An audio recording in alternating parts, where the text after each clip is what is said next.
Hey guys, welcome back to TechMan. Today, let me show you Brain Defender review. Scam or legit?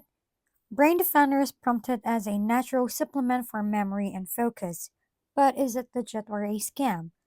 Scam Detector flags its website with potential risks, while Scam Advisor calls it relatively safe. Another domain linked to its course low on trust, which raises concerns. The bigger issue is ingredient transparency. No clear list of dosages are provided, making it hard to verify effectiveness.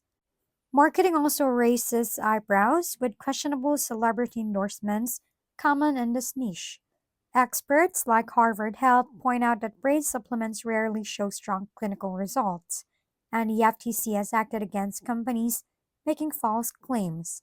Overall, brain defenders should be approached with caution.